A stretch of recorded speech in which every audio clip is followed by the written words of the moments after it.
पैसों का हमारा पिछले जन्म से बहुत बड़ा लेन देन होता है। एक मिस्टर सचिन करके हैं, वो पिछले जन्म में मुसलमान थे, तो मज़ार पे है ना वो सेवा करते थे, लेकिन वहाँ पे मज़ार पे जो पैसे आते थे ना जी, उसको वो चोरी कर लेते थे। तो चोरी करने का मतलब क्या है? आई डोंट हैव, मुझे कमी दर्शा रहा है, मैं कमी की फीलिंग कर, मैं लैकिंग की फीलिंग कर रहा हूँ। तो इसलिए इस जन्म में वो कई तरह के बिजनेस करते हैं, लेकिन आगे नहीं बढ़ पाए। लेकिन जैसे उनको ये पता चला कि इसके कारण वो इस जन्म में आगे नहीं बढ़ रहे हैं, तब उन्होंने एकदम रिवर्स काम करके उन्होंने एकदम लोगों को देना शुरू किया। रियल घटना है सर मेरी लाइफ की। मैं शायद 7-8 साल का रहा हूँ उस टाइम पे। तो मैं ऐसे ही अपने घर के बाहर एक खाली सी जगह होती थी, वहाँ खेलता रहता था। तो एक दिन मुझे भी थोड़ा थोड़ा ध्यान है और घर वाले भी ये चीज़ बताते हैं। मैं एक दिन घर जाता हूँ वापस और मैं कहता हूँ कि आज के बाद मैं बाहर खेलने नहीं जाऊँगा, और मैं अकेला ही खेलता था सर वहाँ। और मैं कहता था कि घर वाले मुझसे पूछते थे कहाँ जा रहा है खेलने, तो मैं कहता था राम शरण के पास खेलने जा रहा हूँ, जबकि वहाँ कोई होता नहीं था सर। और जिस दिन मैंने आके कहा कि अब से मैं नहीं जाऊँगा, उसी दिन से मेरे घर वाले कहते हैं कि यहाँ मुझे एक वाइट कलर का निशान था, और मैंने शिकायत ये की कि मैं इसलिए नहीं खेलने जाऊँगा कि राम शरण ने मेरे पेट में आज चाकू मार दिया और मैं मर गया। तो उसके बाद कहीं ना कहीं मेरे पास बचपन से ही ऐसे भयंकर क्वेश्चन होते थे सर, जो शायद मेरी उम्र के बच्चों के पास नहीं थे। आज हम जहाँ पर भी हैं, जैसे भी हैं, तो हम कल के बाय प्रोडक्ट है ना, बाय प्रोडक्ट। तो अगर हम चाहते हैं कि कल हमारा भविष्य चेंज हो, तो आपको वो सेम वही पुराना विचारधारा, वही बिलीफ, वही मान्यताएं, वही लाइफस्टाइल, उनसे तो आप नया तो नहीं बना सकते ना। तो नए अगर फ्यूचर को आप चाहते हैं तो आपको नई विज़न और नया एक्शन आपको लाना पड़ेगा जीवन में। देखिए मेरा ये मानना क्या मालूम है, इस दुनिया में जितना चाहे अमीर बनो, कोई दुनिया की ताकत रोक नहीं रही है। मेरा ऐसा अपना अनुभव है। बिल्कुल सर। कि ये जो यूनिवर्स है ना, ये अबंडेंट, ये सागर है।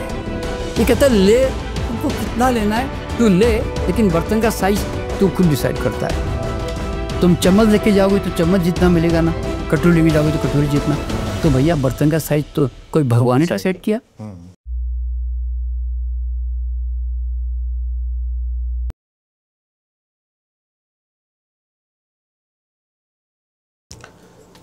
नमस्कार फ्रेंड्स। कई बार पैसे की कमी में जीवन जैसा नहीं लगता है। क्या पैसे का हमारे पिछले जन्मों के साथ कोई संबंध है, कनेक्शन है?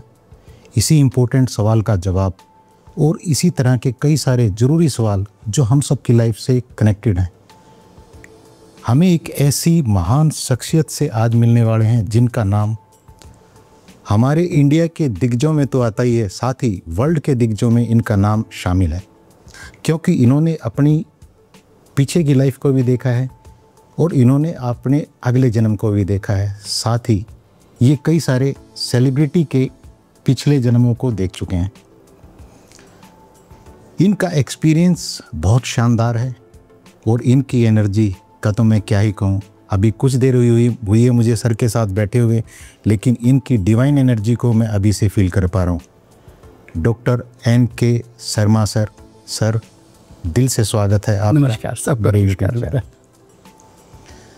सर। फर्स्ट क्वेश्चन की शुरुआत इसी से करते हैं कि सर पैसा हम सब की लाइफ में बहुत इम्पोर्टेंट है। क्या इस पैसे का हमारी पिछले जन्म के साथ कोई संबंध है, कनेक्शन? हाँ जी, पिछले जन्म से इसका बहुत बड़ा संबंध है। इसका कारण क्या है कि हम पिछले जन्मों में किस तरह के कर्म करते हुए आ रहे हैं, सोच, कई जन्मों से कई तरह की सोच, बिलीफ भी हम लोग जीते आ रहे हैं जी। तो जब हम जन्म लेते हैं जन्म में, तो वो ऑलरेडी आप कुछ तो लेके आ चुके होते हो और कुछ थोड़ा बहुत आपके परिवार से भी आपको वो बिलीफ मिल जाते हैं, नए नए अच्छे मतलब गलत या सही बिलीफ जो होते हैं। ठीक है साहब। अब देखिए मैं एक छोटा सा एग्जांपल दूंगा तो आप समझ जाएंगे जी। एक ही परिवार में 4 तरह के भाई हैं, मान लो एक परिवार में, और आपने देखा भी होगा कि बिजनेस परिवारों में जनरली एक भाई बहुत स्मार्ट, बड़ा जबरदस्त, सबको पछाड़ के बिल्कुल बहुत आगे बढ़ रहा होता है। Right sir. दूसरा भाई थोड़ा कुनकुना बिजनेस कर रहा होता है। तीसरा जो है वो 10 बार बिजनेस करके फेल होता रहता है, उसका आगे बढ़ ही नहीं पाता है। और एक है कि वो खाली मौज मस्ती में इंटरेस्ट रखता है, उसको और किसी चीज़ में इंटरेस्ट ही नहीं है। तो इस तरह के हर परिवार की कहानी जब आप देखेंगे तो आपको लगेगा कि ये सब जो है एक ही परिवार था, एक ही परिवार की सोच भी थी, उसके बावजूद भी चारों भाई अलग अलग निकले, अलग रंगी। तो इसका कारण क्या होता है? क्योंकि हर भाई जो है उसका वो ब्लूप्रिंट अपने पिछले जन्मों से लेकर आ रहा है। और वो जो बचपन से जो ब्लूप्रिंट उसको मिलता है ना, कि जिसमें वो इंट्रोवर्ट टाइप का होगा कि एक्सट्रोवर्ट टाइप का होगा, है ना, रिस्क लेने की आदत होगी कि नहीं होगी, बड़ी विजन उसके दिमाग में आएगी कि नहीं आएगी, है ना, कंजूस रहेगा, लालची रहेगा कि दिलदार होगा, दानवीर होगा।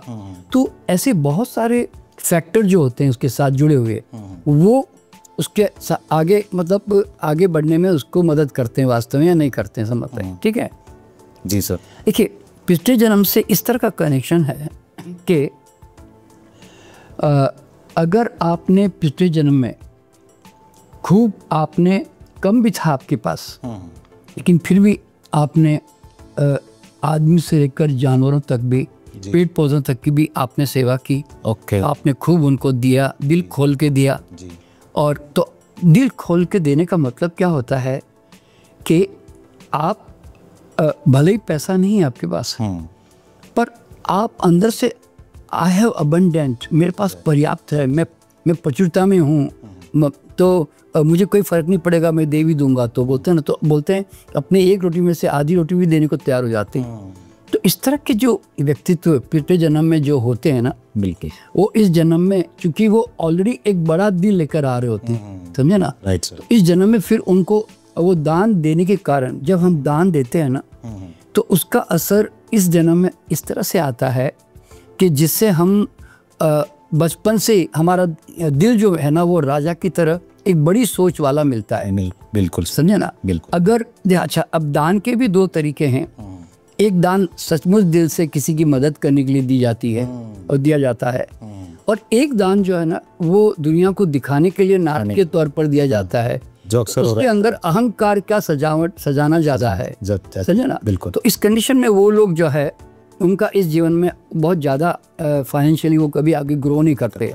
अब देखिए, मैंने एक बड़ी अद्भुत बात मैंने देखी कि कई लोग जो है पिछले जन्म में राजा थे वास्तव में, लेकिन आज जब मैं उनकी लाइफ को देखता हूँ तो वो कहीं कोई आयरलैंड में पेट्रोल पंप पे पेट्रोल भर रहा है, कोई बैंक में ऑर्डिनरी सा क्लर्क बना हुआ है, कोई बहुत छोटा सा बिजनेसमैन बना हुआ है, जैसे होता है इंश्योरेंस करना, ये करना, ऐसा कुछ भी। तो मतलब कोई बड़ा काम नहीं कर पा रहा है, लेकिन हाँ, उसके अंदर लालसा इस बात की जरूर है कि मुझे बड़ा घर हो, बड़ा पैसा मिले, लेकिन आ नहीं रहा उसके पास। इसका कारण क्या होता है? जब मैं उसकी लाइफ को पिछले जन्म में देखता हूँ कि वो हमेशा बहुत लोअर लेवल पे जीता रहा, यानी कि वासनात्मक लाइफ रही उसकी। जो एनर्जी का उसको फ्लो, यूनिवर्सल जो पर्पस है, हाँ, एनर्जी को फ्लो करना था, वो नहीं किया। वो वासनात्मक जीवन जिया, बहुत छोटी जीवन, यानी कि सेक्स में उलझा रहना, खान पान में उलझा रहना, मतलब ऐसे ही बोलते ना, टाइम पास करना, उतना ज़्यादा राजपाट को नहीं देखना, मतलब भोग विलास, मौज मस्ती में ज़्यादा जीवन बिताया। तो देखिए क्या होता है, जब वो बहुत लोअर लेवल पे जीते हैं ना, जब अगला जन्म होता है ना, तो वो लोअर लेवल की ही उनको लाइफ मिल रही होती है। समझे ना। और मैंने ऐसा भी देखा है कि जो लोग गरीब थे पिछले जन्म में, लेकिन उन्होंने बहुत सेवा की, चाहे गुरुओं की माता पिता की, भगवान की, किसी की भी, और समाज की भी की जी। तो इस जन्म में मैं उनको देखता हूँ कि वो बहुत बड़े बड़े लेवल पे अपने आप पहुँच रहे होते हैं। बिल्कुल। उसमें एक हमारे मोदी जी का भी वैसा ही है, क्योंकि हमने जो मोदी जी का पूरे जन्म देखा, तो उसके अंदर वो हमेशा उन्होंने बहुत गुरुओं की सेवा की। Right sir. और साथ साथ में वो भक्त भी थे, कई एक मंदिर में पुजारी भी थे एक ज़माने में। तो उनका जो लाइफ जो चलता हुआ आ रहा है, एक ज़माने में वो समाज सेवी भी थे। मतलब जैसे बोलते हैं ना, समाज में कोई विद्रोह करना किसी चीज़ को लेकर, उसके कोई गलत चीज़ हो रही है तो ये जो दूसरों के कल्याण के लिए जब आप काम करते हैं ना, तो वो जो चेतना होती है वो वापस इस जन्म में आकर फिर वही भावना के साथ आगे बढ़ रही होती है। ओके। हाँ, तो ये मतलब you are already bringing all this blueprint with you, यूँ समझ लें आप। बिल्कुल सर। ठीक है ना। तो इसीलिए पैसों का हमारा पिछले जन्म से बहुत बड़ा लेन देन होता है। और अच्छा, अब इसमें एक चीज़ और भी हमने देखी है कि जैसे एक हमारे यूट्यूब पे भी हमने डाला हुआ है, एक मिस्टर सचिन करके हैं, वो पिछले जन्म में मुसलमान थे जी। तो मज़ार पे है ना वो सेवा करते थे, लेकिन वहाँ पे मज़ार पे जो पैसे आते थे ना जी, उसको वो चोरी कर लेते थे। तो चोरी करने का मतलब क्या है? आई डोंट हैव, मुझे कमी दर्शा रहा है, मैं कमी की फीलिंग कर, मैं लैकिंग की फीलिंग कर रहा हूँ। तो इसलिए इस जन्म में वो कई तरह के बिजनेस करते हैं लेकिन आगे नहीं बढ़ पाए। लेकिन जैसे उनको ये पता चला कि इसके कारण वो इस जन्म में आगे नहीं बढ़ रहे हैं, तब उन्होंने एकदम रिवर्स काम करके उन्होंने एकदम लोगों को देना शुरू किया। मतलब उन्होंने कहा कि, और पहली बात तो अपने आप को बोलते ना कि क्षमा मांगी यूनिवर्स से कि मैं ये मम्मी कर जाने अनजाने गलती हुई थी, लेकिन अब मैं दुनिया को दूंगा। तो उसके बाद उन्होंने वो समझकर उन्होंने जब वो देना शुरू किया और फिर एक नई ऊर्जा, एक नई फ्रीक्वेंसी क्रिएट करनी शुरू की। देखिए, आज हम जहाँ पर भी है, जैसे भी हैं, तो हम कल के बाय प्रोडक्ट है ना, बाय प्रोडक्ट। तो अगर हम चाहते हैं कि कल हमारा भविष्य चेंज हो, तो आपको वो सेम वही पुराना विचारधारा, वही बिलीफ, वही मान्यताएं, वही लाइफस्टाइल, उनसे तो आप नया तो नहीं बना सकते ना। तो नए अगर फ्यूचर को आप चाहते हैं तो आपको नई विज़न और नया एक्शन आपको लाना पड़ेगा जीवन में, ठीक है ना। तो फिर वो मेरे साथ रेकी क्लास में जुड़े और उन्होंने ये यूनिवर्सल लॉ को समझा, लॉ ऑफ अट्रैक्शन को समझा, अपने सबकॉन्शियस माइंड के पावर को जाना, और उन्होंने एनर्जी क्रिएशन का पूरा विज्ञान जब उन्होंने समझ लिया, उसके बाद आज वो मतलब इतने ज़बरदस्त बिजनेस में आगे बढ़ गए हैं कि ही इज़ नो मिलियनर। वहाँ से 360 डिग्री, हाँ, एकदम 360 डिग्री परिवर्तन। जरा सोचिए, वो बिजनेस कर के तंग आके, मतलब बोलते ना, हर बार कंगाल होते रहे। एक बार तो उन्होंने फीस भी नहीं करके बताया मुझे मेरे कोर्स में ज्वाइन करने के लिए। लेकिन वो एक समय आया कि अब वो कहते हैं कि गुरुजी कितना चाहिए लीजिए मुझसे, वो इस तरह की बातें करने लग के, मतलब यूँ। बिल्कुल। सो होता क्या है, एवरीथिंग इज चेंजेबल। पर ये दिमाग में रखना है कि हम आज जो करते हैं वो हमारा कल बनता है। अच्छा, अब दूसरी बात और क्या होती है, धन का संबंध इस बात से भी है कि आप जब अच्छा कर्म जो करते हो, पर धन की जो कामना है ना, वो अंदर है। आप चाहते हो कि बहुत धन आवे, लेकिन ऊपर से आप दुनिया को दिखाने के लिए सज्जन, आध्यात्मिक, इस तरह की प्रवृत्ति रखते हैं आप। Okay sir. तो आपके अंदर वो जो अनफुलफिल्ड डिज़ायर है ना, वो आपकी इस जन्म में वापस स्फुटित होगी, यानी कि फिर दोबारा फूटेगी। इसका मैं खुद स्वयं उदाहरण बता रहा हूँ मैं आपको। थोड़ा सा और एक्सप्लेन। देखिए, मैं एग्जांपल दे रहा हूँ। क्योंकि पिछले जन्म में मैं एक बाबा था, मतलब आश्रम था मेरा। Okay sir. तो मैं कई तरह के उपवास करता था, फास्टिंग, क्योंकि लोग उससे इम्प्रेस होते थे। बाबा जी ने खाना नहीं खाया, 8 दिन हो गए, 15 दिन हो गए, अंदर खाने की इच्छा है, जरा आप सोचो। Right sir. लेकिन कई बार क्या होता है, वो बाबा दिखाता नहीं है, तो दुनिया के लिए, लेकिन मेरे अंदर वो खाने की जो तड़प थी कि कई खाने देखकर मेरे अंदर वो प्यास पैदा होती थी खाने की, लेकिन मैं रोक देता था, सप्रेस करता था उसको जी। इसी तरह से ब्रह्मचर्य का पालन करके सेक्स को बहुत दबाया जी, और धन की भी कामना थी, लेकिन दुनिया को दिखाने के लिए मैं कहता था कि नहीं, वन को दूर रखो, मुँह आया से मुझे नहीं, जरूरत नहीं है। पर अंदर से आता था कि यार ये मैं डोनेशन दे दे आश्रम में, इतना पैसा मुझे आ जाए आश्रम में, इस तरह के। तो ये सब चीज़ें क्या होता है कि हम अब ये सब अनजाने में किया, क्योंकि उस समय एक आश्रम चला रहे होते, तो हम बहुत सारी एक सामान्य आदमी की तरह ही कामना कर रहे होते हैं। देखिए, मेरा मानना क्या है कि एक आदमी व्यापार चलाता है कि आश्रम चलाता है, दोनों एक ही है वास्तव में। दैट्स अल्टीमेटली वो अपना बिजनेस हैंडल करने के लिए एडजस्टमेंट कर रहा होता है, मैं वहाँ आश्रम चलाने के लिए पैसों को एडजस्टमेंट कर रहा होता हूँ। तो इस तरह के जो आध्यात्मिक जो रास्ते होते हैं ना, वो आदमी के लिए अच्छे नहीं होते। क्यों मालूम है? उसमें हमारी कभी ग्रोथ नहीं होती। तो उसमें जो सप्रेशन किया मैंने, तो वो सप्रेशन इस जन्म में मेरे साथ आया कि मैं बचपन से ही बहुत चटोरा बन गया एकदम खाने का। Okay sir. तो ये तो एक समय आने पर फूड सेक्स जो है 25-30 साल की उम्र तक जाकर सब वो समझो निपट खत्म हो गया। फिर एक धन की कामना जो है वो मंदिर रही। हालांकि एक लिमिटेड धन तो खैर हमने कमा ही लिया था जी, लेकिन कभी ऐसा मन में एक रिचनेस की कभी वो भावना कभी आई नहीं। ये तो मैं इस फील्ड में आके समझा कि हमारे अंदर जब तक रिचनेस की इच्छा और कामना नहीं होगी, हम कैसे रिच बनेंगे जी। तो इस जन्म में रेकी में आने के बाद फिर मैंने ये अपने थॉट चेंज किए और फिर मैंने एक्शन चेंज किया और मैंने इसका लॉ समझा जी सर कि दुनिया तुम्हें पैसा देना चाहती है, तुम्हारे अंदर ऐसा क्या है जो दुनिया तुम्हें पैसे दे दे। Right sir. तो इसीलिए तुम्हें वो चीज़ पैदा करनी पड़ेगी कि जिससे लोग तुम्हारे पीछे भागे। तो जब मैं डॉक्टर बना तो मैंने कहा मैं कैंसर के अंदर वो ऐसी मतलब मेरी नेचुरोपैथी में मैं ऐसी बीमारी पे काम करूंगा जो दुनिया में आज तक किसी ने नहीं किया। क्योंकि आप जब तक किसी फील्ड में जाते हैं ना और अगर आप यूनिकनेस नहीं क्रिएट करते हैं ना तो लोग आपको नहीं पूछेंगे। बिल्कुल।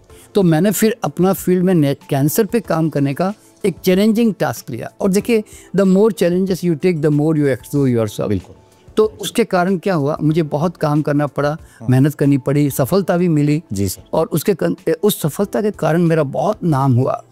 तो उससे नाम और पैसा उससे थोड़ा आया दोनों, लेकिन उसमें भी एक सीमा आ गई थी। क्यों मालूम है? क्योंकि मेरे अंदर है ना एक आध्यात्मिक मिजाज था मेरा, क्योंकि मैं पहले जन्म से पास में आध्यात्मिक मिजाज लेके आ रहा हूँ। तो मेरे अंदर क्या था कि ये जिसको मैं सोने का पिंजरा कहता हूँ, और ये समाज में अगर कोई भी आदमी ऐसे भाव रख रहा है ना, वो एक प्रकार से अपने लिए भी बर्बादी का रास्ता चुन रहा है और देश का भी बर्बादी का रास्ता वो जो जिम्मेदार वही है। आज अगर समाज गरीब रहता है तो उसकी जिम्मेदार हमारी सोच है। बिल्कुल। तो 45 साल की उम्र तक भले ही मेरे पास नाम भी था, सब कुछ था, लेकिन मेरे पास उतना धन नहीं था कि मैं एक मकान खरीद लूँ या एक गाड़ी खरीद लूँ, समझो। बस नाम था, अवार्ड वगैरह मिल रहे थे, तो एक बोलता ना एक अप्रिसिएशन थी। तो क्योंकि उस समय मेरा मन कैसा था, इसको मैं कहता हूँ गरीब बने रहने के श्रेष्ठ नियम।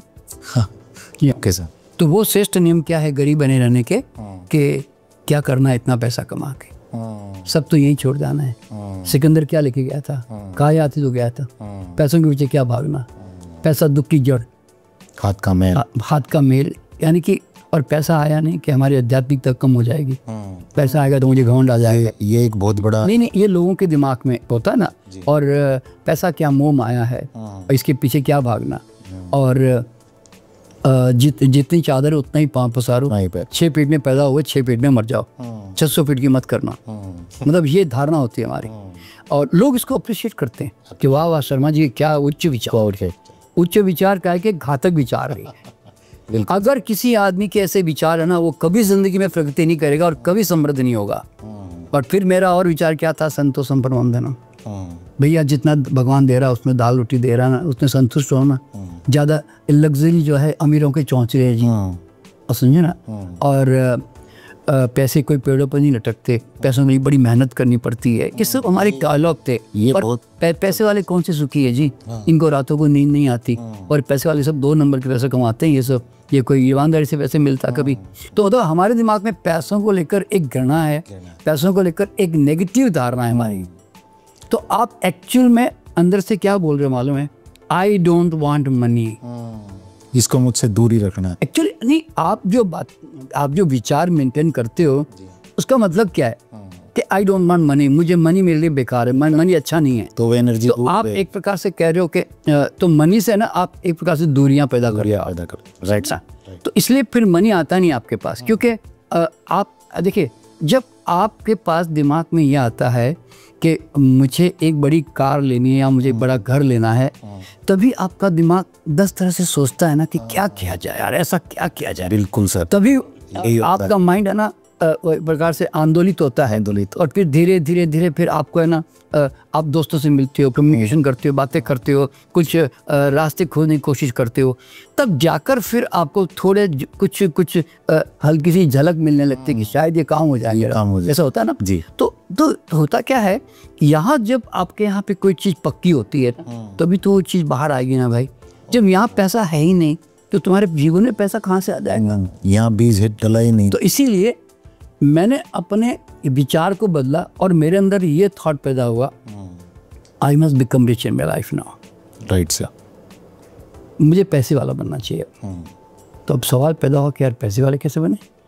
हम तो जो अभी जितना काम कर रहे हैं उसमें से एक लिमिटेड मनी है, क्योंकि वैकल्पिक चिकित्साओं में इतना एलोपैथी की तरह थोड़े पैसे होते हैं, है ना, और कोई लूटमार तो होती नहीं है। लूटमार नहीं, उसमें बड़ी कम फीस होती है। लूटमार नहीं है, लूटमार नहीं ना नेचुरोपैथी में, तो इसीलिए उसमें कोई इतना कोई पैसा कमाने का रास्ता भी नहीं है।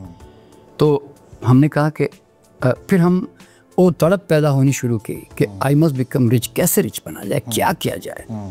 तरह तरह के रास्ते उस समय जब खोजते रहे कि वो आदमी ऐसा कर रहा है तो उसने इस फील्ड में अच्छे पैसे कमाए हैं, उस तो लोगों से इंस्पिरेशन लेते हैं ना, उसने भी वो भी इस फील्ड में है, वो एक पर्टिकुलर चीज़ को अपनाकर वो बहुत पैसे कमा रहा है, समझे ना। जैसे नेचुरोपैथी में मैं देखता हूँ कि कोई ऑस्टियोपैथ है, वो बिल्कुल एक अलग सी फील्ड है, ऐसा कोई है ही नहीं, बहुत कम लोग हैं, तो आज लोग उसके पास जाते हैं, 1000-2000 फीस दे देते हैं उसको।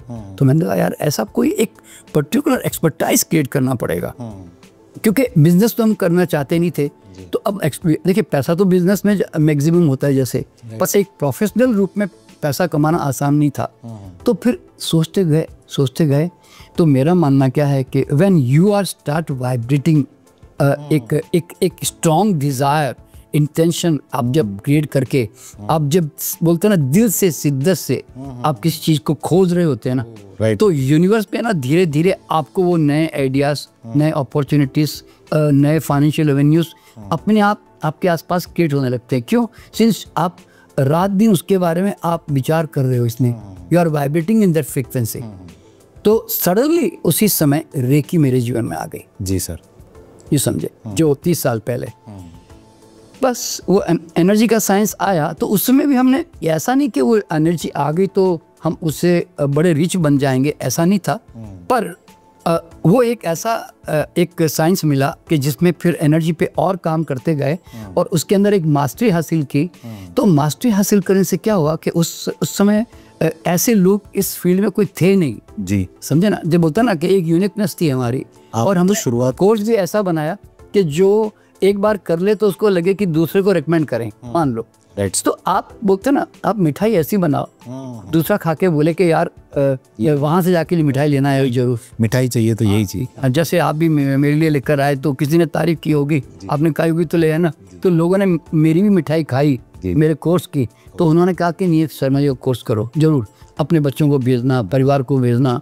तो ये एक आपने वैल्यू क्रिएट की ना मार्केट में, यानी कि चाहे प्रोडक्ट है, सामान की वैल्यू क्रिएट करो कि साहब शैम्पू तो यही लेना यार, सबसे बढ़िया है ये, बिल्कुल मान लो, या साबुन ये लेवाना, कुछ भी।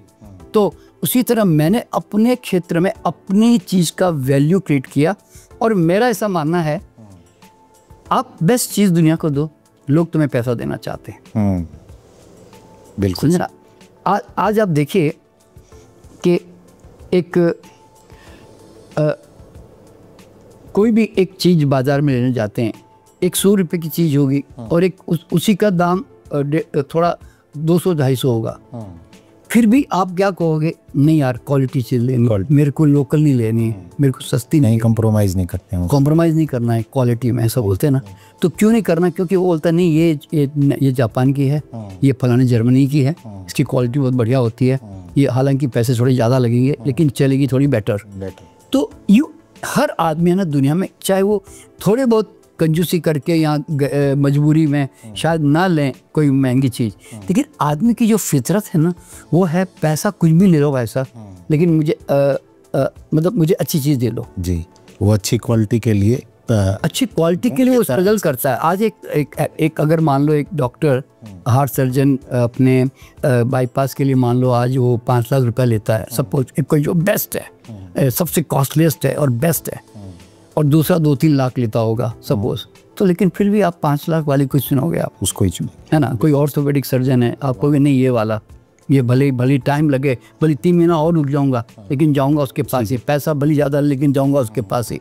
तो मेरा मानना क्या मालूम है, दुनिया तुम्हें पैसा देना चाहती है, तुम्हारे में दम है क्या लेने का, समझे ना। मैं यूँ कहता हूँ, देखिए लोग कहते हैं हे भगवान मुझको दे दे, भगवान ऊपर से आसमान से कहता है तेरे में दम है तो ले ले।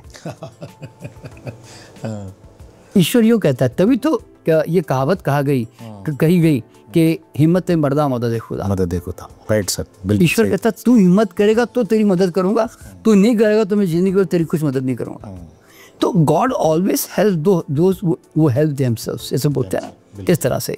तो मतलब हर आदमी को ये समझना है कि समृद्धि जो चीज़ है ना, वो तुम्हारी अपनी सोच का परिणाम है। ठीक। और सोच जो है ना, इसमें रविंद्र जी, अगर हमें नेक भी मिलती है ना जी, तो आपको ऐसी सोच वाले लोगों के साथ जुड़ना पड़ेगा या आपको अपने अंदर पैदा करना पड़ेगा। अब देखिए एग्जांपल दे रहा हूँ मैं आपको कि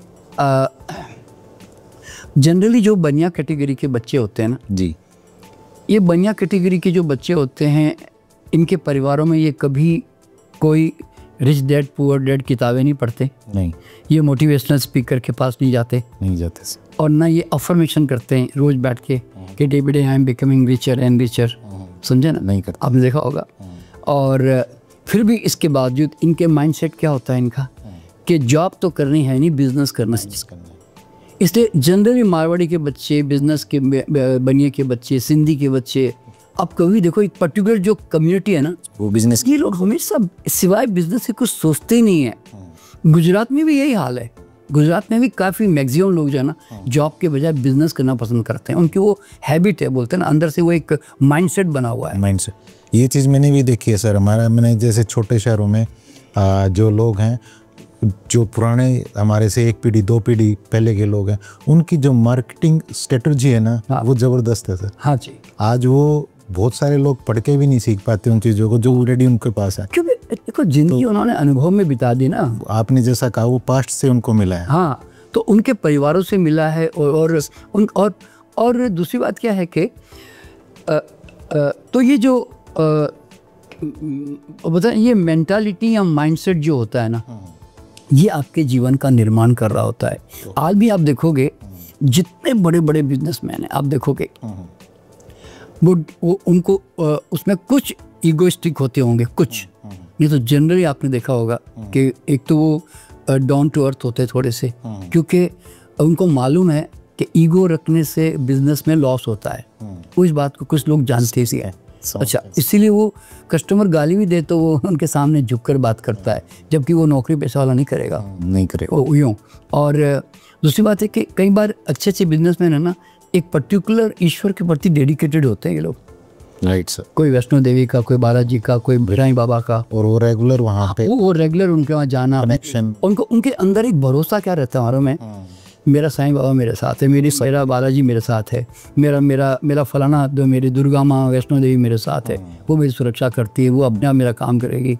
तो एक कहीं ना कहीं एक इंटरनल जो एक बिलीफ होता है ना कि किसी पे सरेंडर कर देना अपने आप को, ये उनके अंदर बहुत बड़ा जो है ना, एक तो क्या कहते हैं रिलैक्सेशन भी लेके आता है, और साथ में since they are vibrating in that frequency कि मेरी दुर्गा अपने आप सब देख रही है, अपने आप मेरा काम करेगी, तो सचमुच उनके काम ऐसे बनने भी लगते हैं। राइट, क्योंकि दे बिलीव लाइक दैट, समझे ना। इसको साइंस में प्लेसिबो इफेक्ट है ऐसा। हाँ, तो वो देखिए आप बिलीव किस तक करते हो उससे फर्क नहीं पड़ता।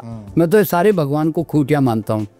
खूटिया का मतलब है कि लोहे की है कि एल्युमिनियम की, सोने की, चांदी की है कि लाल कलर की, पीली कलर की है, इसे कोई फर्क नहीं पड़ता। जिसको तुम श्रद्धा करते हो ना, उस पर पूरी तरह लटक जाओ, मैं यूँ कहता हूँ बस। मैंने ये चीज़ मैंने भी फील किया सर। मेरा नेक्स्ट क्वेश्चन इसी से रिलेटेड है कि शायद ये मेरा क्वेश्चन भी है, और आप, मुझे लगता है कि उसका बेस्ट आंसर मुझे आपसे मिलने वाला है। जब हम पर्टिकुलर, हमें पता होता है कि ये भगवान शिव हैं, या ये हनुमान जी हैं, या ये गणेश जी हैं, तो हमारी जो श्रद्धा है सर, जिस बिलीफ की आपने बात की, वो कहीं ना कहीं उतना स्ट्रॉन्ग नहीं रहता है। ये मेरा पर्सनल एक्सपीरियंस है।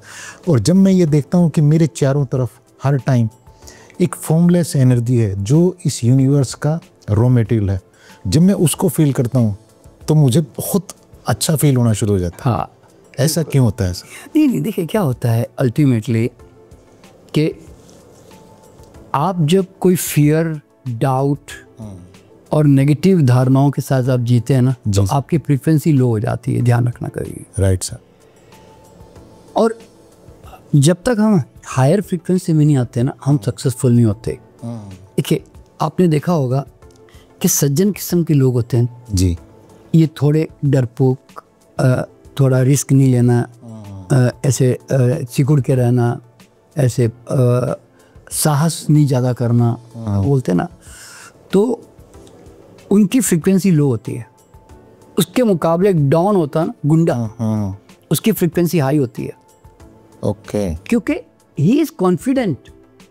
तो इसका मतलब सर जो हम फेमिनिन और मैस्कुलिन एनर्जी की जो बात करते हैं, ये कहीं ना कहीं उनका बैलेंस नहीं है। नेचुरल बात है। नहीं, दूसरी बात क्या है, एक देखिए जो नालायक किस्म का आदमी होता है ना, उसको अपना काम करने में संकोच नहीं है, डर नहीं है, कॉन्फिडेंस है उसके अंदर। कॉन्फिडेंस किस चीज़ का है? हो सकता है अपने मारपीट करके किसी को मनाने का हो सकता है, अपनी पिस्तौल का हो सकता है, यानी, और उसको ना वो सरकार से डरता है ना कोई पुलिस से डरता है। तो आप ज़रा सोचिए कि एक्चुअल में और हम जैसे सज्जन लोग जो होते हैं वो तो हर चीज़ से डरने की कोशिश करते हैं। तो ये लोग जो है क्यों ऐसे जी जाते हैं, और इनको ये अक्सर हमारे ऊपर हावी भी हो जाते हैं, ये काम कर भी जाते हैं। क्यों? क्योंकि उनको अपने आप पे भरोसा होता है। तो देखिए दो चीज़ें होती है, एक तो अपने आप पे भरोसा करना और दूसरा किसी न किसी शक्ति पे भरोसा करना। बिल्कुल सही। तो जितने भी बिजनेसमैन होता है, देखिए जनरली क्या होता है, जो भी लोग सफल होते हैं ना दुनिया में, उनको एक तो अपने आप पे भरोसा होता है कि I can do it and I will do it. Right. एक जिद होती है उनके अंदर। मैंने ये बात देखी है कि उनको एक सर्टन चीज़ में कहीं आगे बढ़ना ही है। एक तो मैंने ये देखा।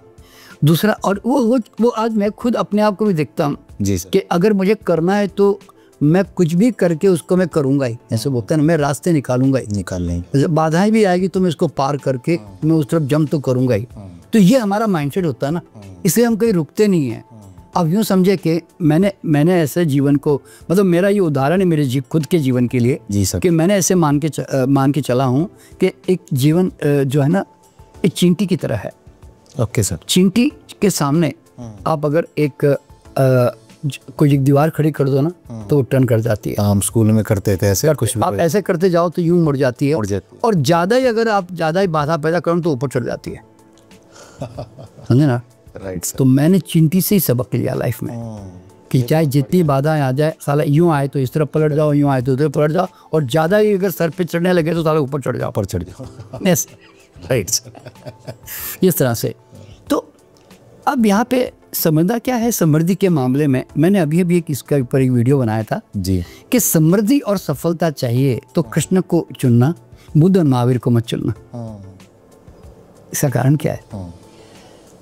देखिए एक ज़माना था कि बुद्ध और महावीर जब आए तो हालांकि ये सब बहुत ऊंची आत्माएं हैं, राइट सर, लेकिन और अहिंसा बहुत भारत में उन्होंने स्थापित की, लेकिन उसका परिणाम ये हुआ कि लोग अहिंसा के नाम पर कायरता के हद तक पहुंच गए। और उसी बुद्धिज्म और जैनिज्म में जो है, फिर बुद्धिज्म में सेल्फ डिफेंस के नाम से जूडो, कराटे, कुंफू निकालने पड़े। क्यों? अरे सराफत से जियोगे तो दुनिया तुम्हें जीने नहीं देगी ना भाई। तुम पूरी कहानियां उठा के देख लो, चाहे रामायण काल की देख लो कि महाभारत काल की देख लो, और भी देख लो, सब काल में ऋषि मुनि यज्ञ करते थे तो तंग करते थे राक्षस जो बोलते हैं नेगेटिव एनर्जी, तो राम को जाके उनको बचाना पड़ता था, है ना। और मतलब गलत लोग भी होते ही थे, जैसे रावण जैसे हो गए, कि एक में कंस हो गया कि भाई। तो हर युग में कहीं ना कहीं बोलता ना कोई अलग अलग तरह के राक्षस प्रवृत्ति के लोग आते रहे हैं, है ना। दुर्गा को भी देखा होगा कि वो भी मारपीट के महिषासुर की गर्दन काट के बैठी हुई है ना। काली का रौद्र रूप देखा है। तो सवाल क्या होता है, जीवन में ना सिर्फ सद्गुण नहीं है, ध्यान रखना, दुर्गुण भी जीवन के अंग है। यानी कि जैसे हिंसा करना जरूरत पड़ने पर, चालाकी करना, चापलूसी करना, अहंकार मेंटेन करना, झूठ बोलना, है ना, या जैसे अभी आप कृष्ण के बारे में आप देखते हैं तो कृष्ण को हम संपूर्ण अवतार क्यों कहते हैं? क्योंकि उन्होंने पांडवों के साथ भी बना के रखी, लेकिन कौरवों के साथ भी अपना नाता नहीं तोड़ा। ही वाज अच्छे कूटनीतिज्ञ थे वो, बोलते हैं ना पॉलिटिशियन। जब वो युद्ध के लास्ट तक दुर्योधन उनसे मदद मांगना, हाँ मदद मांग, तो आप जरा सोचिए कि वो उससे भी तो उनसे भी मेंटेन कर रहे हैं, इससे भी मेंटेन कर रहे हैं, और लेकिन लाभ जो है फिर अर्जुन को दिया जैसे उन्होंने। तो होता क्या है कि we have to be truly कूटनीतिज्ञ। हमें है ना साम दाम दंड भेद, राजनीति, कूटनीति, और जितने भी जीवन के ऐसे अंग है ना, देखिए ये सब हमारे हथियार हैं। आपने एक बात देखी होगा कि हमारे जितने भी भगवान बनाए गए सबके हाथ में हथियार है। अगर आप विष्णु को देखो तो विष्णु के हाथ में शंख चक्र गदा पद्म है, ठीक है। तो अब सवाल पैदा क्या होता है, भगवान के हाथ में मारने पीटने के सामान क्यों भाई? भाई डर होता तो आदमी हथियार रखता है ना, कि ताकि कोई उनको तकलीफ न दे दे, और तंग करे तो उनको परेशान कर दे उसको भी। तो ये सब एक्चुअल में सिंबॉलिक प्रेजेंटेशन है ये कहने के लिए कि जीवन सिर्फ सद्गुण नहीं है, दुर्गुण भी जीवन के पार्ट है। राइट। जरूरत पड़ने पर हमें हिंसा भी करनी पड़ती है, चक्र और गदा भी चलानी पड़ती है, चालाकी भी करनी पड़ती है, समझ लो, ठीक है ना। बिल्कुल। तो इसीलिए लेकिन यहाँ पे सवाल क्या होता है, जितने भी हमारे दुर्गुण हम जो कहते हैं ना, इसमें अगर सद्भाव से उपयोग करते हैं तो ये हमारे लिए सद्गुण होते हैं, और भाव हमारा साथ है ना। ये आपने बिल्कुल एक अलग डायरेक्शन इस चीज को। हाँ, अच्छा, जागा हुआ आदमी दुर्गुणों का भी सदुपयोग करेगा, और बेहोश आदमी सद्गुणों का भी दुरुपयोग करेगा।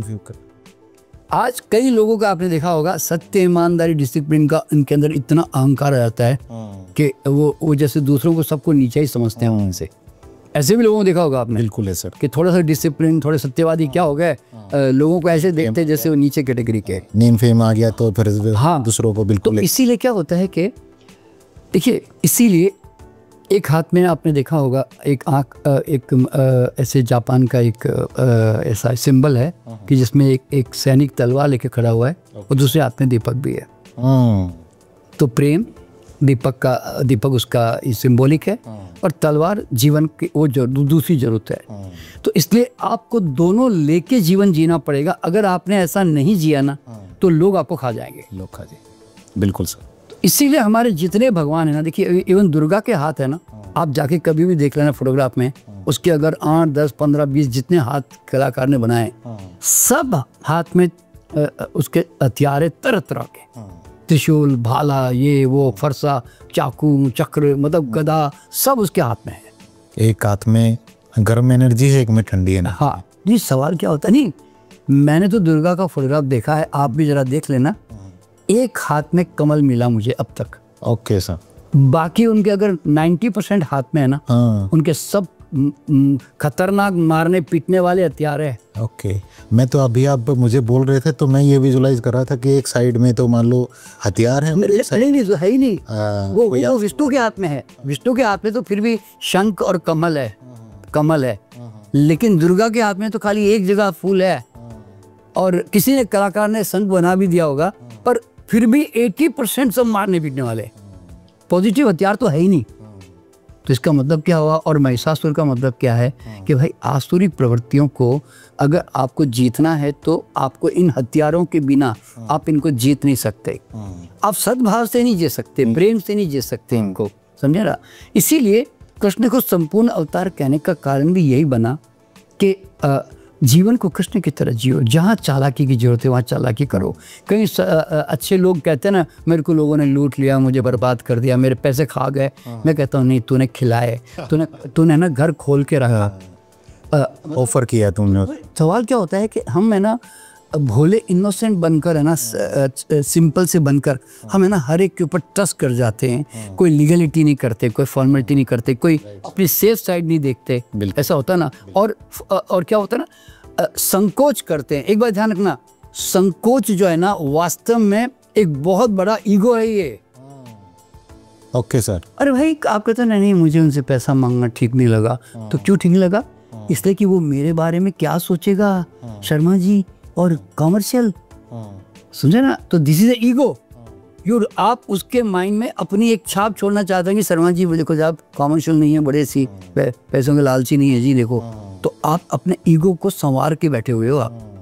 तो इसलिए संकोच जो करते हैं ना वो वास्तव में ईगोइस्टिक लोग होते हैं वास्तव में। बस वो ईगो का दूसरा रूप है। सीधे साधे जो देखिए जो साफ बोलने वाला स्पष्ट वक्ता होता है ना वो दिल का साफ होता है, वो दिल में फालतू रखता नहीं है। वो कहता नहीं भाई साहब सॉरी मेरे को इसमें इंटरेस्ट नहीं है जी, मैं नहीं आऊँगा जी आपके साथ, यानी तो ये काम मैं नहीं कर पाऊंगा यहाँ पे, सॉरी। वो क्लियर बोल देगा क्योंकि उसको मालूम है अरे अपने से नहीं होता, क्यों बेकार में उसको हाजी हाजी करे जी, मान लो। तो वो ऐसे भी लोग होते हैं, तो ऐसे लोग होते तो वो बच जाते हैं। लेकिन आप जब शराफत में जीते हो ना, तो मैं शराफत के हैजार्ड्स कहता हूँ उसको मैं, शराफत के हैजार्ड्स। अच्छा सर। शराफत के घातक नुकसान। ज्यादा शरीफ बनते हो ना तो उसके नुकसान आपको उठाने पड़ेंगे, फिर घातक उसके साइड इफेक्ट है। हाँ उसके साइड इफेक्ट है। तो इसलिए ज्यादा शरीफ बन के मत जियो, you have to be smart in this universe, इस वर्ल्ड में। इसमें आपने बहुत बढ़िया तरीके से ये बात समझाई हमें कि कृष्ण भगवान का जो संपूर्ण अवतार है वहाँ शाम दाम दंड भेद, बस इस लाइन को ही अगर आप जीना शुरू कर दोगे कि कहाँ किस चीज़ की ज़रूरत है, क्या आपको वहाँ पे अपने किस स्किल को लेके आना है, आपको वहाँ पे सॉफ्टनेस दिखानी है, या कई बार आपको हो सकता है कि वहाँ पे आपको थोड़ा सा एग्रेशन ग्रोथ भी करना है, जरूरत पड़े। अरे शिशुपाल ने इतनी गालियाँ दी तो 100 में जाकर कृष्ण ने कहा ना अब बस हो गया भैया, अब गला काटना पड़ेगा तेरा। तो अब गला काटते हो तो क्या वो ये भाव लेकर आएंगे, अरे जान दो वो तो नालायक है तो हम क्यों मारें उसको, ऐसे वो। या पाकिस्तान वाला अगर हमारे 2-4 सिपाही को मार गया तो छोड़ो उसके भी तो माँ बेटे होंगे, तो ये भैया ये दया करुणा प्रेम है ना, वहाँ काम नहीं आते तुम्हारे, वहाँ नहीं आते, समझे ना? इसका मतलब एनर्जी को बैलेंस करना। हाँ वहाँ पे क्रोध चाहिए भाई, एकदम उत्साह चाहिए, वहाँ पे हिंसा करनी है आपको, तभी आप वो बॉर्डर पे जीत पाओगे आप। अच्छा सर, एक क्वेश्चन और है आपसे मैं जो पूछना चाहता हूँ मेरे दर्शकों के लिए भी और मैं पर्सनली भी, ऐसा हम क्या करें जिससे हमारा ऑरा बहुत बढ़िया रहे सर, क्योंकि पॉजिटिव जो डिवाइन एनर्जी है वो सबको चाहिए हमें। हाँ देखिए क्या होता है कि whatever you are from inside, आप जो भीतर होते हैं वही आप बाहर होते हैं। Right sir.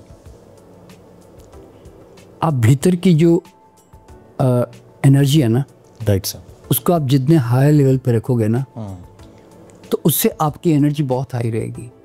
Right sir. आपने कभी भी नोट किया होगा कि जो लोग किसी भी डिसिप्लिन को फॉलो करते हैं ना, किसी भी डिसिप्लिन को, आप अगर सुबह सुबह वॉकिंग पे भी जाते हो ना, मान लो इतना ही करते हो आप सिर्फ, तो भी आपके चेहरे पे कॉन्फिडेंस रहेगा। Right sir.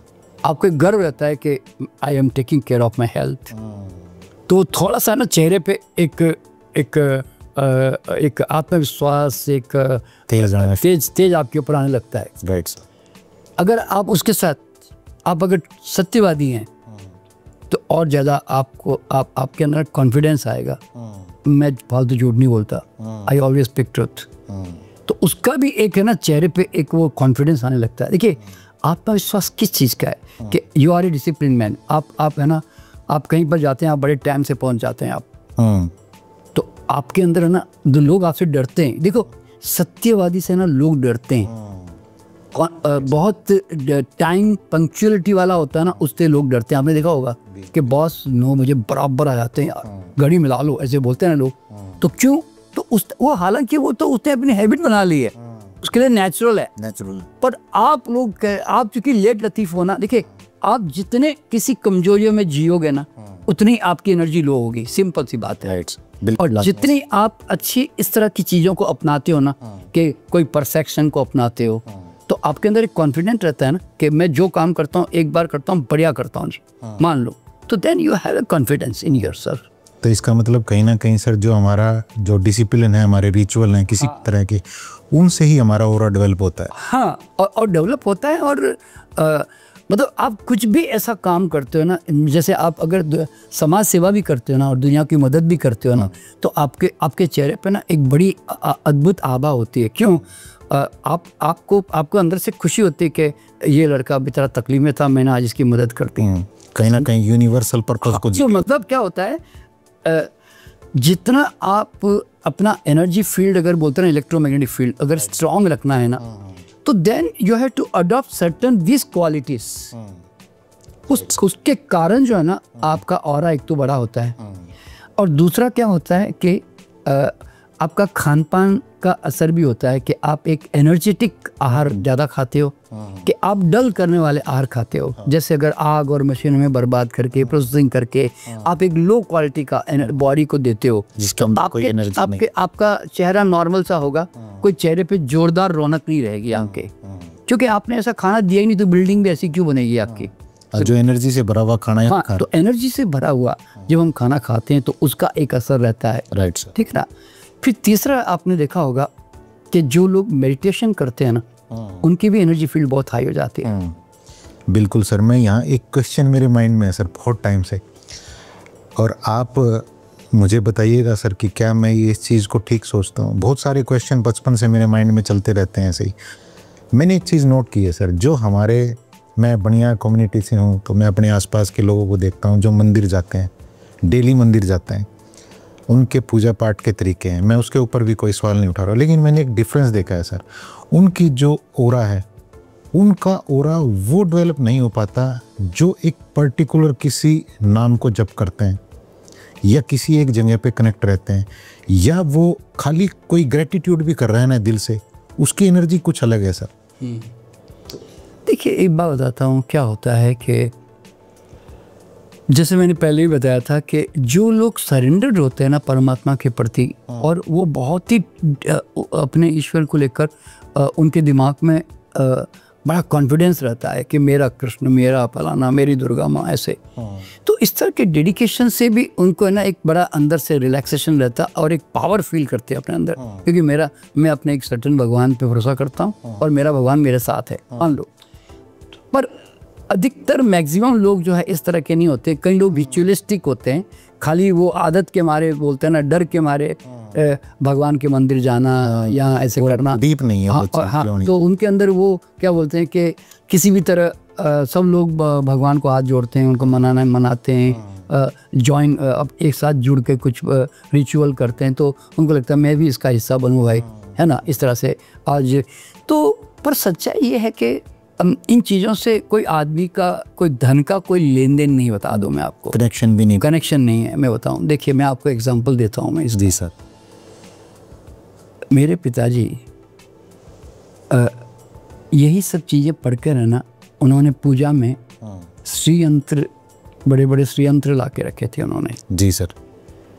और एक टांग पे खड़े होकर उन्होंने कई करोड़ों गायत्री जप ली उन्होंने। साधु तो बन गए लोग, उनके भक्त तो बन गए कि भाई एक मतलब तपस्वी, इतना तपस्वी है जी, से रेस्पेक्ट तो मिल गई, रिस्पेक्ट, लेकिन पैसा एक भी नहीं मिला। क्यों मालूम है? वो मैक्सिमम टाइम सारे दिन 8-10-15 घंटे पूजा में बिताते थे। हमारे पिताजी ने शुरुआत में ना एक रेशम की फैक्ट्री डाली, उस और एक पार्टनर था, सब कुछ पार्टनर पे छोड़ दिया, फिर बहुत भयंकर लॉस हो गया और कर्ज में डूब गए। क्यों मालूम है?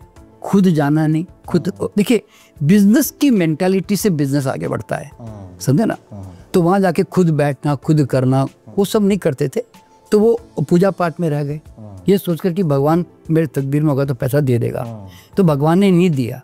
ये बताना चाहता हूँ। ये मैंने भी देखा है सर मेरे पिताजी को ये चीज़ बोलते हुए कि भगवान खुद करेगा, लेकिन मैंने क्या कहा, भगवान ऊपर से क्या कहता है, मैंने कब कहा कि मैं तेरे लिए करूंगा? मैंने कहा तू करेगा तो मैं तेरे लिए पीछे करूंगा ना। भगवान तो ऊपर से बार बार बेचारा एक्सक्यूज मांग रहा है कि तुम तो कुछ करो। हाँ, तो अल्टीमेटली देखिए क्या होता है कि तो पैसा जो है ना, ये सब कर्म कांडों से या पूजा पाठ से या तरह तरह के तुम्हारे रिचुअल से और तुम्हारे ईश्वर के मानने या न मानने से भी नहीं मिलता। सच बात बताऊँ, इससे कोई लेन देन नहीं है। जी सर।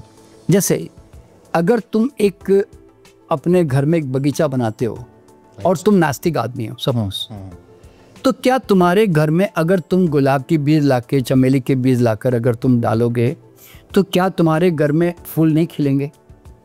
खिलेंगे। आप ऐसा तो नहीं कहेगा नहीं तू तो नास्तिक है, तेरे घर में तो नहीं खिलूंगा यार, मैं ऐसा तो नहीं बोलेगा ना। क्यों आपके घर में खिलेंगे? आपने जितने तरह के नर्सरी के प्लांट्स लाए वो सब आपके घर में ग्रो कर रहे हैं। क्यों? क्योंकि वो नियम है कि आप अगर उसको पानी डालोगे, खाद डालोगे, प्यार से देखोगे तो वो ग्रो करेगा। ठीक है, इसलिए आपकी नर्सरी अच्छी खासी बन गई है। तो सवाल यहाँ पे क्या होता है मालूम है कि अब देखिए एग्जाम्पल दे रहा हूँ मैं आपको। आज भारत के लोग तो बहुत ज़्यादा भगवान के भक्त है और मंदिर भी बहुत हमारे यहाँ है, गुरु भी बहुत है, बाबा लोग भी बहुत है, और कोई ना कोई किसी को पकड़ के बैठा हुआ ही है। ठीक है ना? तो ये ऐसे चीज़ें जो होते हैं ना, ये शॉर्टकट मनी के शौकीन होते हैं लोग, जो जितना ज़्यादा कोई भगवान पे और बाबाओं पे डिपेंड होता है ना कि आशीर्वाद मिल जाए जी, कोई बाबा जी के पास कोई टोटका होगा, कोई बबूत मिल जाए, बाबा कोई बबूत दे दे, कोई एक यंत्र मंत्र दे दे कि जो लाके दुकान में फैक्ट्री में रखा नहीं कि मेरी फैक्ट्री फटफट चल पड़ी। तो ये जो शॉर्टकट मनी की जो आदत है ना हम लोग, तो जिसके कारण है ना हम लोग, और किसी के चल पड़े तो वो उसके भगत बन जाते हैं, नहीं चल पड़े तो फिर सोचते हैं और कोई रास्ता खोजो, 100 में से 2 की तो चले। ऐसे वो तो है ही, वो तो नीचे तीर तुका तो लगना ही है। लेकिन यहाँ पे अब देखिए हर एक आदमी को यहाँ पे क्या सोचना मालूम है। चलिए भारत में तो आज बहुत सारे धार्मिक चीज़ें हम बहुत फॉलो करते हैं, लेकिन बाहर के अगर आप ध्यान से देखोगे कि 80% आज हमारे सारे जो हम सामान 24 घंटे हमारे रोजमर्रा के जीवन में यूज़ करते हैं वो सब वेस्टर्न है। वेस्टर्न है आपकी घड़ियाँ ओमेक्स ले लो, कि आपका HP का ले लो, कि आपके कई जीन्स पैंट ले लो कि वहाँ की ये पलानी है, कि आपके हेड एंड शोल्डर का कोई शैम्पू ले लो, कि लक्स साबुन ले लो, है ना। मतलब आप जितने भी सामान देखो, मोबाइल ले लो जी, बाहर का कोरिया के है जी, के एप्पल का वहाँ का है जी। तो मैक्सिमम चीज़ें, और आप बाहर भी जाओगे तो पिज़्ज़ा हट जाओगे, मैकडॉनल्ड जाओगे, KFC जाओगे, कुछ भी कहीं भी जाओगे तो आपने क्या देखा कि अधिकतर लोग जो है ना, बाहर के लोग जितने भी जो बिजनेसमैन है इनका माइंडसेट बिल्कुल डिफरेंट है। ये लोग क्या मालूम है, एक सिस्टम डेवलप करते हैं और सिस्टम डेवलप करके ये पूरे वर्ल्ड में नेटवर्किंग को के छा जाते हैं।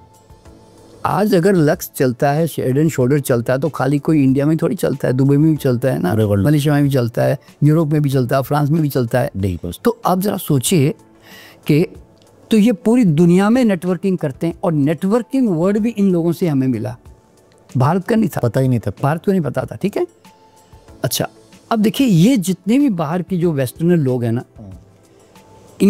इनका सबसे बड़ा जो फ्रीडम जो मैं कहता हूँ वो क्या मालूम है, भगवान का झंझट नहीं है इनके जीवन में। देखिए क्यों, कहीं जाके चढ़ावा नहीं बोलना है, समझे ना, कोई मन्नत नहीं मांगनी है, कोई बार बार जाके मंदिर भगवान को वो प्रार्थना कर करके पैसा नहीं मांगना है, समझे ना। ये लोग आस्तिक है कि नास्तिक इससे फर्क नहीं पड़ता, ये तो जाते हैं सप्ताह में एक बार खाली जीसस क्राइस्ट के पास यूं करके आ जाते हैं, समझे ना।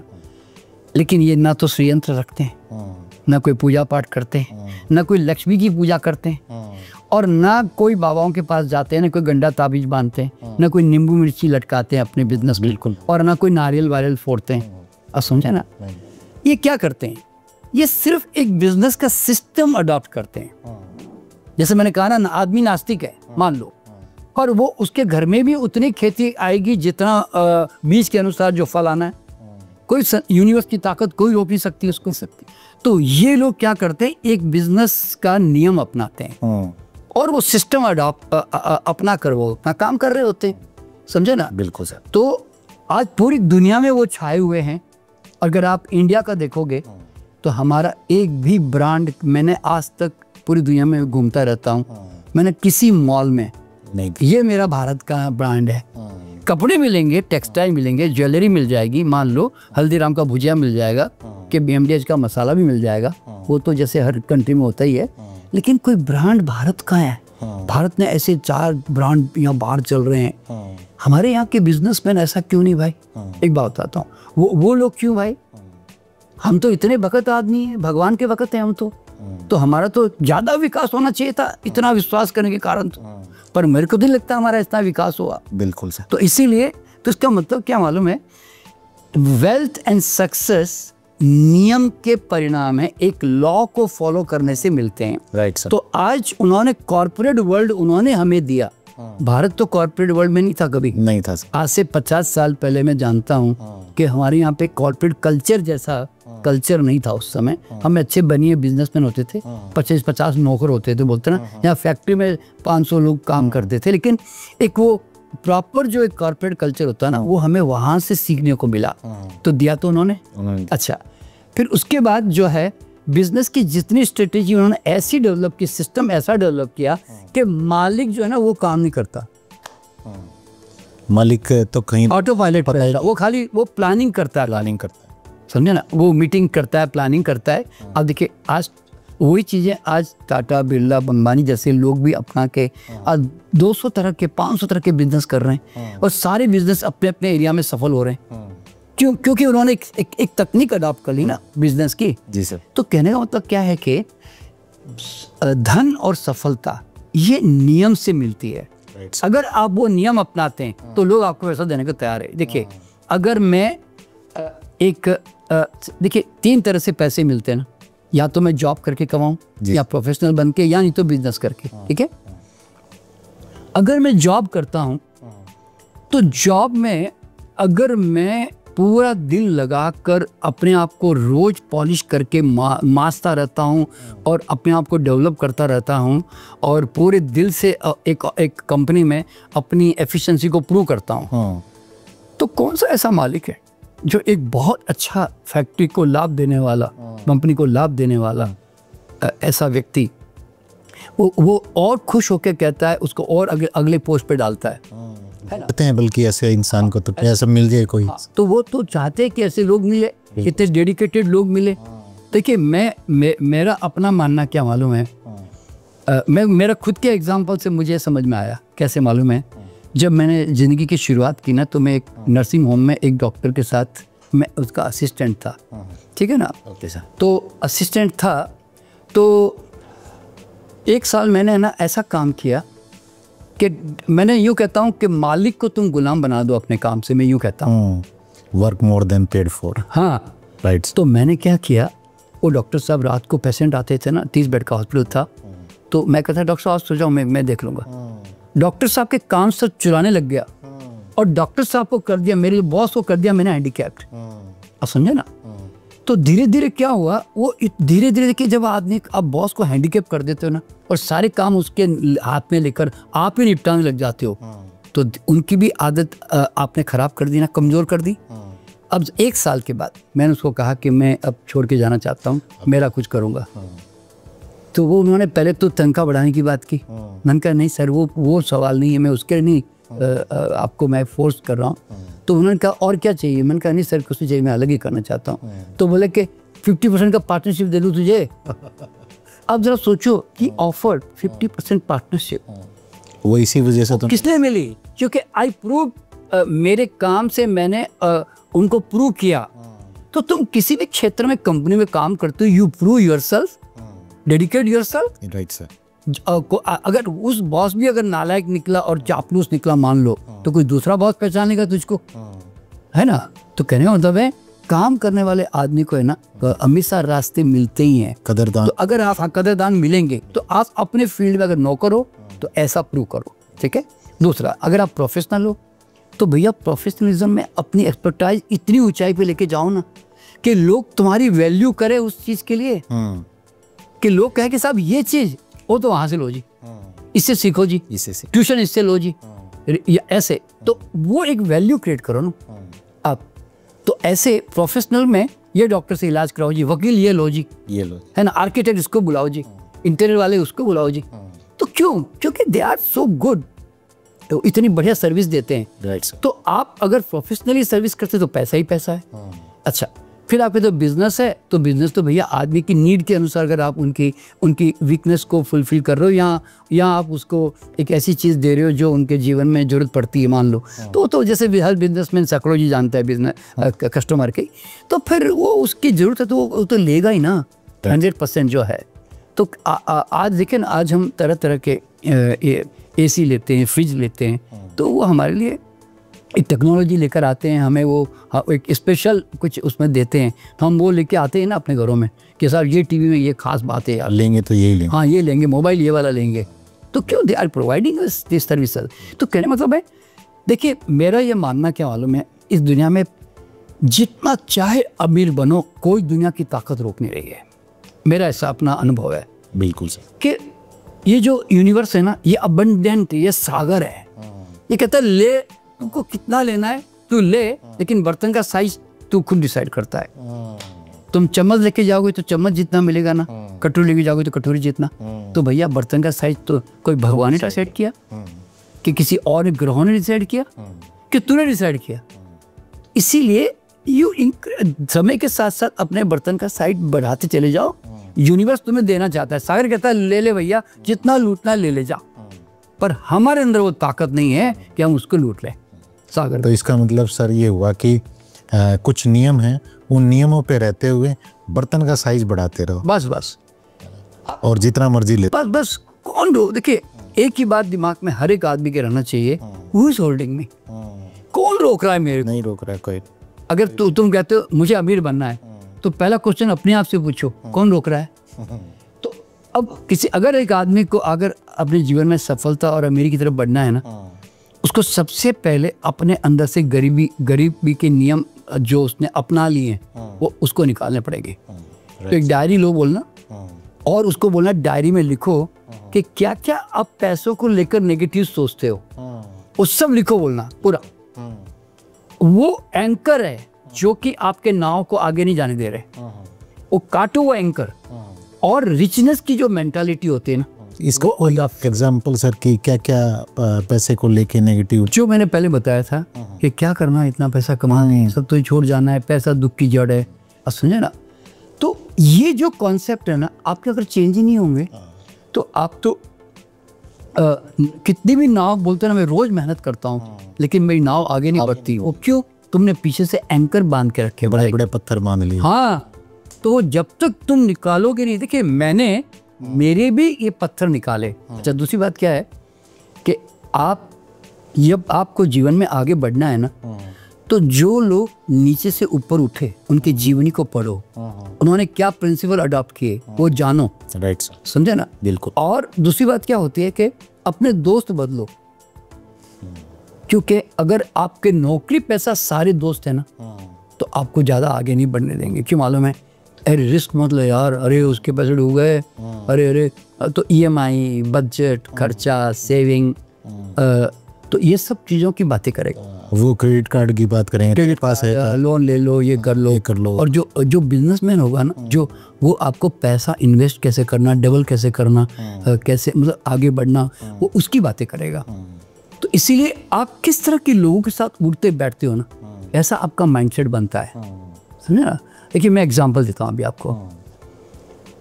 एक परिवार में उनके जैसे 2 बच्चे हुए, तो एक बच्चे को ना उनके मामा के यहाँ पाल दिया, क्योंकि उनके यहाँ बच्चा नहीं था कोई।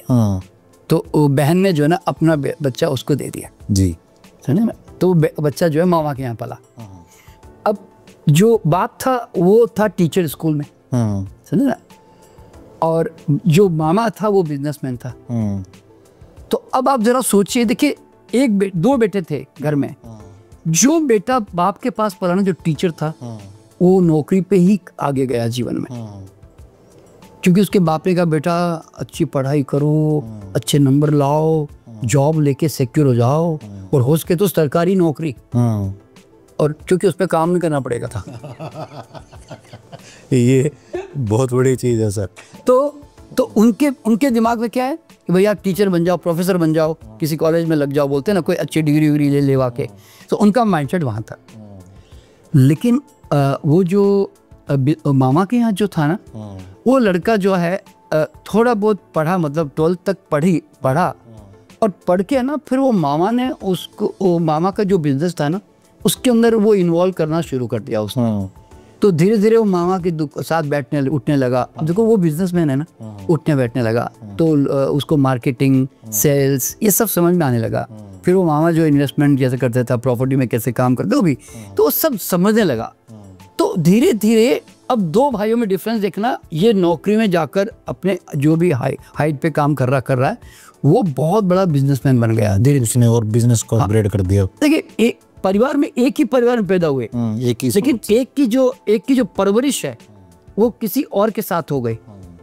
सुनिए ना, तो कहने का मतलब क्या होता है, आपके आसपास का जो परिवेश होता है ना, वो आपके भविष्य को, भाग्य को बना रहा होता है। डीएनए भाग्य नहीं बनाता। नहीं, उससे नहीं बनता, कोई लेना देना, इससे कोई लेन देन नहीं है वास्तव में। ये बहुत बड़ी एक मिथ है बहुत सारे लोगों के पास कि भाई मेरे तो जीन इस तरह के हैं, मेरा डीएनए इस तरह का है, लेकिन बेसिकली इन्वायरमेंट आपकी लाइफ को बनाता है। हाँ, क्योंकि देखिए और कई बार हमारे जो डायलॉग होते हैं, वो डायलॉग भी हमारे जीवन बना रहे होते हैं। पता है कि जैसे बनिया को बात करें तो क्या होता है, अरे भाई साहब बनिया हूँ मैं, ऐसे हार नहीं मानता, तो उनके डायलॉग होते हैं ना।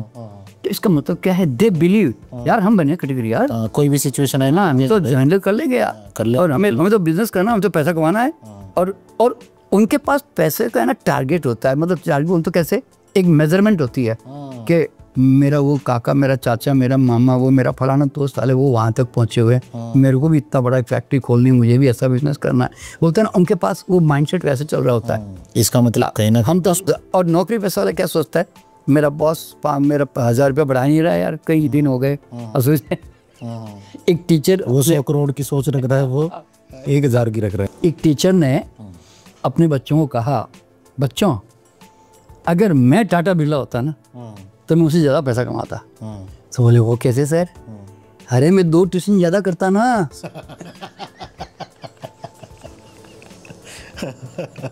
तो जो जॉब मेंटालिटी होती है ना, वो बड़ी लिमिटेड मेंटालिटी होती है, वो बेचारा क्या करेंगे। तो देखिए मैंने एक बात देखी है, अमीर बनने की क्षमता हर व्यक्ति में होती है, वो एक्सप्लोर नहीं करता, बस मैं ही रहता, अपने आप को खोलता नहीं। अभी देखिए मैं हर एक लेक्चर में और हर पॉडकास्ट में मैं ये एग्जांपल देता हूँ, क्योंकि वो मेरे लिए बहुत कमाल का एग्जांपल है। और ऐसे तो है और भी बहुत सारे, पर वो एग्जांपल ऐसा है कि जो मुझे भी भरोसा, एक ज़माने में भरोसा नहीं मतलब करवाता था कि यार क्या कमाल है, कैसे आगे बढ़ गया आदमी, तो बोलता है इस तरह से। देखिए एक बिहार की एक घास काटने वाली महिला, उसका हस्बैंड किसान, लॉस हो गया, छोड़ छुड़ा के बेच बिचा के दिल्ली आ गए। हस्बैंड ने रिक्शा चलाना शुरू कर दिया, वाइफ काम चुपचाप बैठी थी घर में, छोटी सी झोपड़ी, जो बोलते हैं रियल है सर, ये रियल स्टोरी है। तो वो अपने छोटे से जो झोपड़पट्टी होती है उसमें वो बैठी रहती थी, तो सब्जियां वाली, काम वाली, बाइयाँ, ये सब जो होती थी, वो सब उनके साथ उठना बैठना था। तो किसी ने सजेस्ट कर दिया कि तू सब्जी बेच ले, थोड़ा पैसा और मिल जाएगा। तो उसने सब्जी बेचनी शुरू की, ये सब्जियां बचने लगी, तो उसने किसी ने कहा कि इसका अचार डाल दे तो ये बच जाएगी, जैसे गाजर मूली बच गई, गोभी बच गई, मान लो। तो उसके पास अब एक ही गुण था औरत में, वो क्या था मालूम है, बढ़िया अचार डालने की कला, बस इतना ही, पढ़ी लिखी नहीं थी। तो उसने उसका अचार डाला, बहुत टेस्टी अचार डाला, तो वो ड्राइवरों को, भाइयों को बड़ा पसंद आया। तो उन्होंने क्या किया, अपने मालिकों के पास पहुंचा दिया, मिडिल क्लास और अपर क्लास में, कि उन्होंने कहा कि बहन जी ये जरा अचार चिखे, बहुत ही जोरदार है, आप टेस्ट करके देखो। जैसे बोलते हैं ना, वो आप लेके आइए, जैसे ड्राइवर लेके आया, मालिक मैं आपके लिए बहुत अच्छा अचार लाया, आप चख के देखो। तो उन्होंने कहा अरे यार बड़ा टेस्टी यार, हमें भी 2 किलो ला दे। तो बड़े तबके में ना 2-2 किलो, 5-5 किलो जाने लग गया। देखिए अब जरा सोचिए आप, तो मतलब पहली बात, आपके अंदर कुछ है तो उसको प्रूव तो करो, ताकि सामने वाला अप्रिशिएट करे। तो उसने इतनी छोटी सी बात से अपने आप को फैलाना शुरू किया, फिर उसने पैकिंग करनी शुरू की। फिर किसी ने सजेस्ट किया कि पूसा इंस्टीट्यूट में इसकी ट्रेनिंग होती है, तो पूसा इंस्टीट्यूट में जाकर उसने ट्रेनिंग ली। अब वो महिला, उसके 4 गुड़गांव में बड़ी बड़ी फैक्ट्रियां हैं, और राष्ट्रपति प्रणब मुखर्जी ने उसको प्रेसिडेंट अवार्ड दिया है, और 150 तरह के अचार और मुरब्बे बना के बेचती है। 150 तरह के? हाँ, और मैं आपको कटिंग भेजूंगा उसकी, आपको कटिंग भेजूंगा तो आप हैरान हो जाओगे। तो मतलब क्या है, अब सवाल यहाँ पे देखिए, इससे मुझे क्या एग्जाम्पल सीखने को मिला मालूम है, वो घास काटने वाली महिला क्या रात दिन कभी बैठ के उसने अफर्मेशन किया, day by day I am becoming richer, मेरी फैक्ट्रियां बन रही है, कभी सोचा उसने? उसको तो पूसा इंस्टीट्यूट में जाने के बावजूद भी नहीं मालूम था कि मैं कल फैक्ट्री खोलूंगी कि नहीं खोलूंगी, ठीक है। लेकिन उसने क्या किया मालूम है, उसने अपने छोटे से टैलेंट को उसने अच्छी तरह से मारना शुरू किया और उसको प्रेजेंट करना शुरू किया। करते करते करते लोगों को अच्छा लगने लगा। तो धीरे धीरे वो पतली गली बोलते हैं ना, बहुत पतली गली पकड़ के थोड़ी बड़ी गली में आ गई। फिर बड़ी गली पकड़ते पकड़ते धीरे धीरे हाईवे पे आ गई और हाईवे पे आते आते वो उड़ गई सीधा एरोप्लेन में। तो कहने का मतलब क्या होता है कि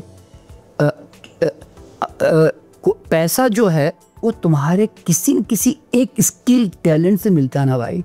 तो इसका मतलब सर कहीं हम इस चीज़ को ऐसे भी समझ सकते हैं कि जैसे आपसे पास्ट के आपने बताया कि पास्ट की हमारे पास प्रोग्रामिंग होती है, हाँ, कैरी करते हैं, और इस जन्म में जो हमारा टैलेंट है कहीं वो उसी से हाँ, देखिए कैरी फॉरवर्ड बैलेंस। नेचुरल बात है। देखिए वो आर्टिस्टिक टैलेंट जो होते हैं ना, देखिए अचार आर्टिस्टिक जो टैलेंट है कि उसको उतना ही मसाला डालना, उतना ही ढंग से बनाना।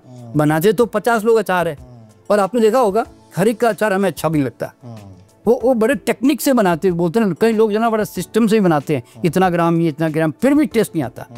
और कई ऐसे ऐसे लोग हैं अनपढ़ सी महिलाएं, वो जो हलवा बना देती है कि वो कोई अचार बना देती है ना, ऐसा लगता है कि यार चाटते रह जाओ। बिल्कुल सर। तो और वो कोई मापदंड करके नहीं बनाते। वो तो आप एक चाय वाले को देखा होगा आपने, वो जब चाय बनाता है ना, वो जानते वो चम्मच से चाय नहीं बनाता, वो क्या करता है चीनी ऐसे डालता है और चाय भी ऐसे डालता है और उसके बराबर रोज इक्वल चाय पड़ती है। कमाल की बात है। आप जरा देखो, एक्यूरेट बनाएगा, एक्यूरेट। तो ये क्या होता है, देखिए मैं ये बात इसलिए बता सकता हूँ क्योंकि मैं भी जब चाय बनाता था, काफ़ी मेरे को चाय का उस समय शौक था, तो मैं खुद भी जो है ना कभी चम्मच से चाय नहीं बनाई। मेरा हाथ है ना अपने आप उतना ही जाता था जितना जाना चाहिए, एक इंट्यूटिवली बोलते हैं ना अपने आप, और चाय भी उतनी ही पड़ती थी।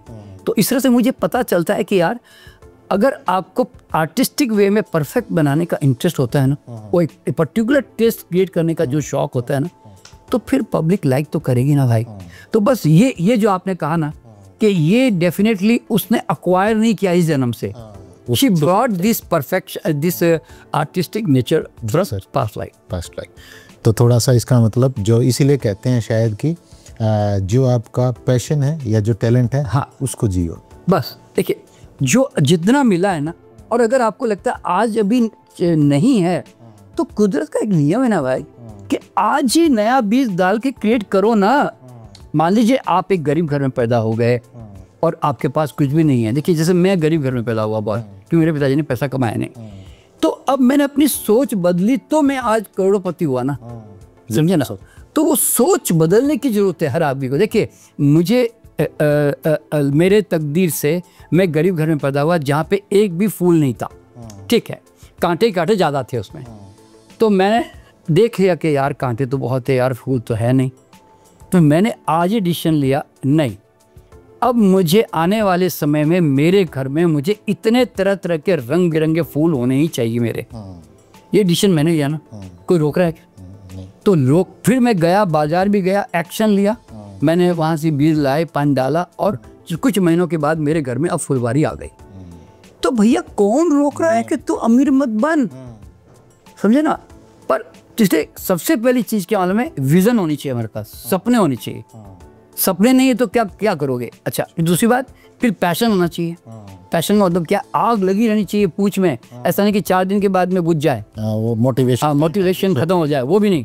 फिर विजन, पैशन, एक्शन। फिर अब मेरे पास सोच तो है, मुझे ऐसा दिमाग में तो है कि मेरे घर में तरह तरह के रंग बिरंगे फूल खिले।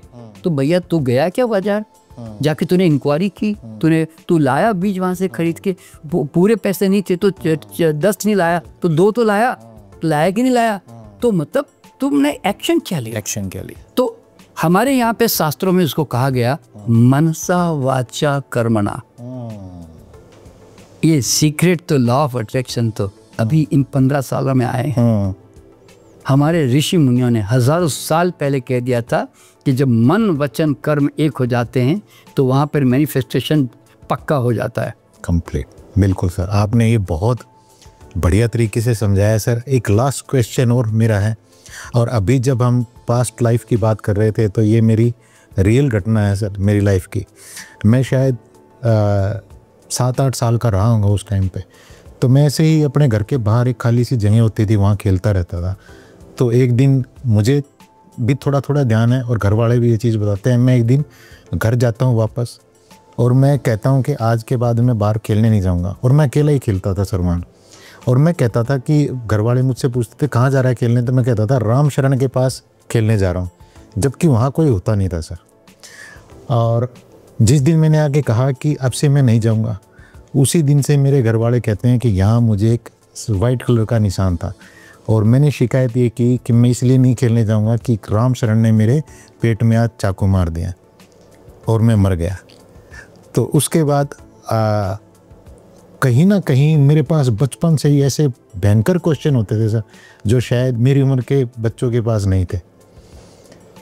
दूध को लोग कहते हैं कि ये वेज है, लेकिन मैं ये क्वेश्चन करता था जब ये कोई एनिमल की बॉडी ये प्रोड्यूस कर रही है, हाँ, तो ये वेज कैसे हो गया? हाँ बिल्कुल। तो क्या सर वो पिछले जन्म का कोई ना कोई कनेक्शन हो सकता है? हाँ।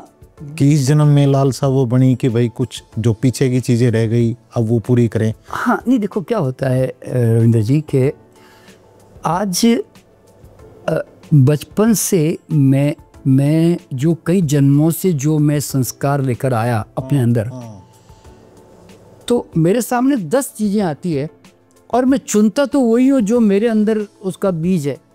समझे ना? बहुत चीज़ें मेरे सामने आती है पर सब क्लिक नहीं करती मेरे माइंड में। अब समझे ना? देखिए मैं जब कॉलेज में था ना, तो मेरे दोस्तों ने बहुत कोशिश की कि मैं सिगरेट पीऊँ, मैं शराब पीऊँ, मैं वो क्या बियर पीऊँ।